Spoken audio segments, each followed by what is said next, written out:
Então, chocante isso. Chocante.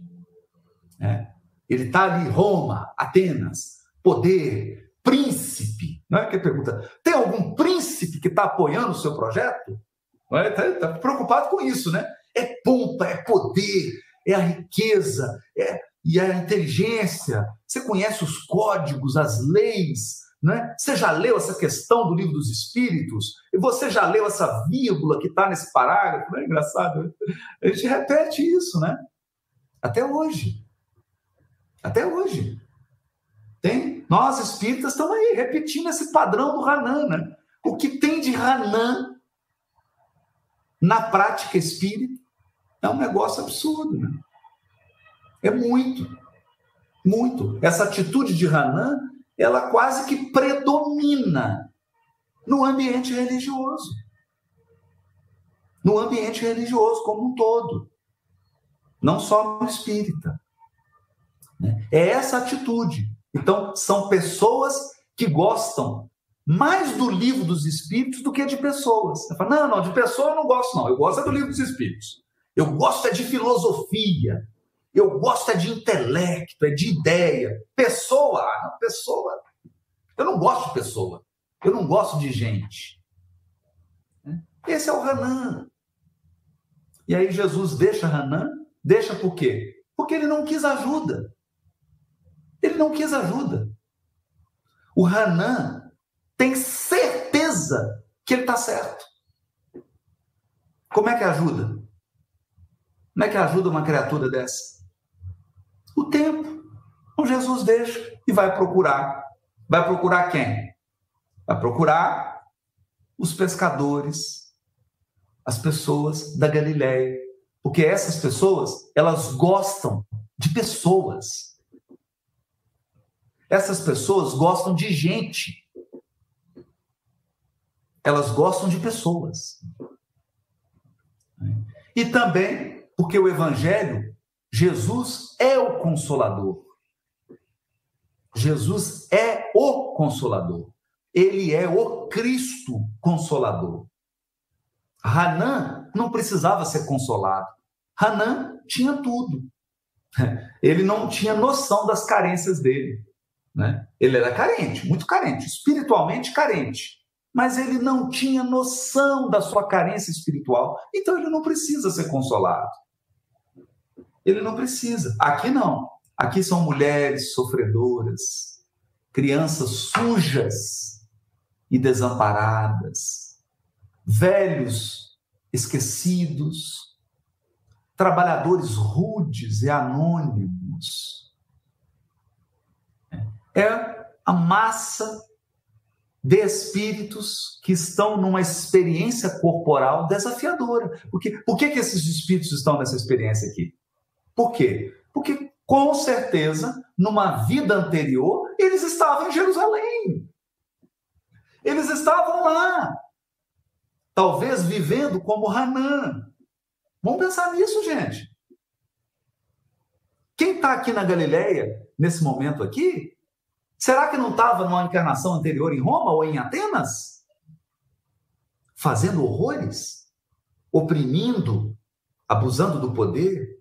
Abusando do intelecto? Abusando dos recursos materiais? Por que essas pessoas estavam ali resgatando e sofrendo desse jeito na Galileia? Por injustiça divina? Não. Mas exatamente por estarem resgatando, eles estavam um passo à frente. O Hanan não sabia da sua miséria. Esses da Galileia já sabiam da sua miséria. Então Jesus vai atendê-los, o Cristo Consolador, e vai apresentar o Evangelho. Porque o Evangelho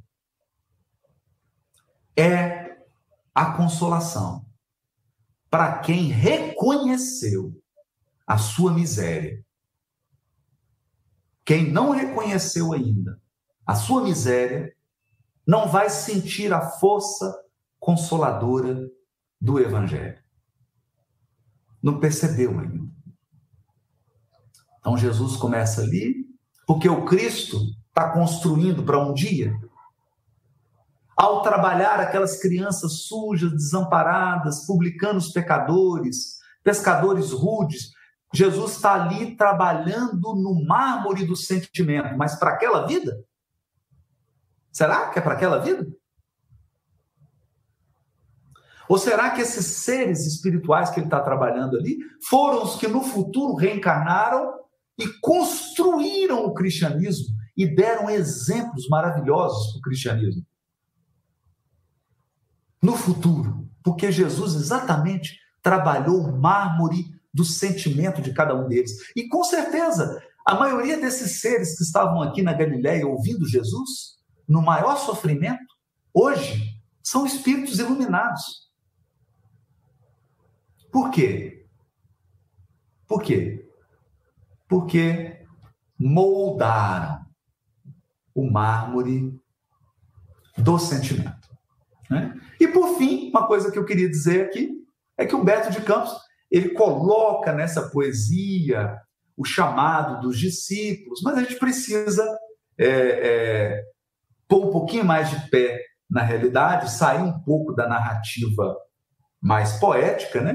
A gente vai perceber, por exemplo, o Levi era parente de Jesus. Nós vamos ver isso no capítulo quando vai descrever os discípulos. Não é o momento agora, mas ele era parente, né? Ele era filho de uma parenta de Maria. Então, era mais ou menos pessoas da família, não é?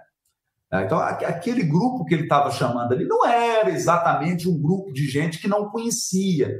Não era tão estranho assim.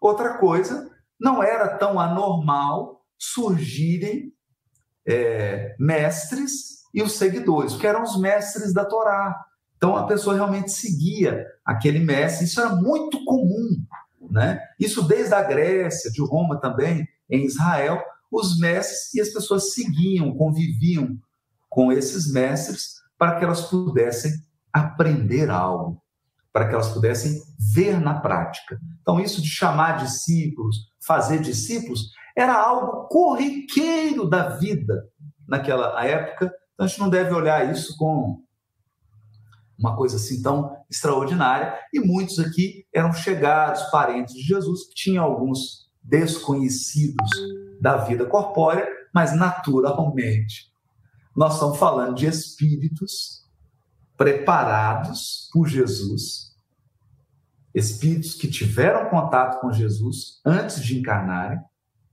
não é?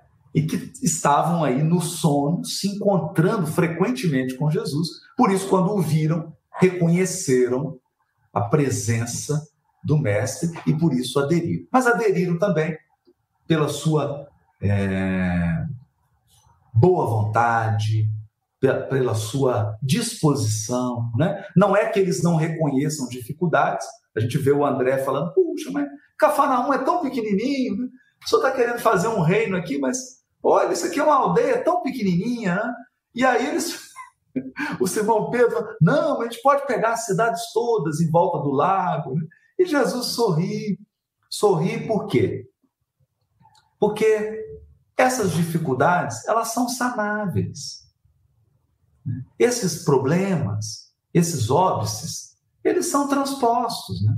As dificuldades que não são sanadas, as difíceis de serem sanadas, são as que envolvem o sentimento, a falta de boa vontade e a falta de sinceridade. Então tá aí, primeiras pregações, deixando essa grande lição para todos nós. Beleza?